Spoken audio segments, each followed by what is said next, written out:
So what we have here is we're putting in barnwood railing, and we have our 6x6 posts that were sent us, and then the top and bottom rail will be these 4x4s.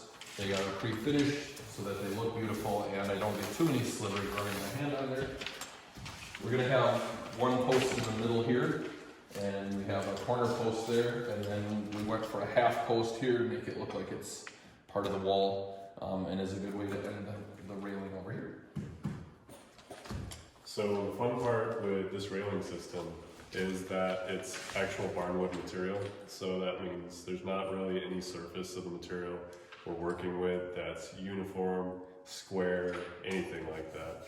So all the systems that we have to put together are pretty much like custom fit. And it all starts at the bottom. Because of the type of flooring that we're going over the top of, we can't actually set the post on that flooring because it would compress it, and it needs to be able to float and move. So we ended up notching our flooring out, and we're going to be using a key lock system. Basically what the key lock system is hardware that uses a tapered wedge attached to the floor and a bolt that goes into the bottom of our post here, as you can see. And you'll set that at a specific height, so that way as we put it down through the wedge system, we'll move it forward and it compresses it the farther that you push it forward. So we're going to do that for the posts that are separate from the walls, and that's what gives them their strength there.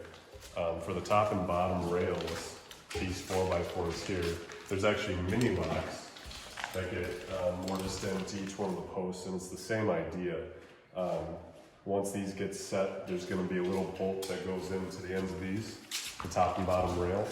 And once the top and bottom rails are fit to these imperfect posts, they'll get slid in and drop down, so that way they'll never be able to come loose.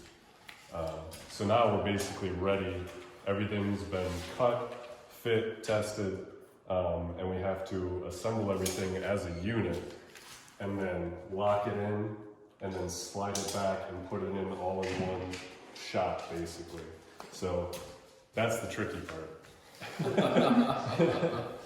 And these ends are, like you said, extremely customized. Oh yeah, you should take a look. So they look like they've been cut terrible, but I promise you, they've been scribed to what they have to fit to. There you go. So it's very custom. Right. It's a process that's slightly more tedious than maybe a normal railing system, but the idea is that it looks like an authentic barnwood railing system. So that's Because it is. right. So as well as notching the flooring out, what we did here too was we took our router and routed out a little bit along here that will be hiding the flooring. So here's our key lock bolt, and that's what's going to tighten this down so that this edge here hits the subfloor and compresses just a little bit to where it's super tight. But since we can't put that much pressure on our flooring, we have to have this little notch in here which will cover the cut edge of our flooring so that it looks really, really nice when it's done.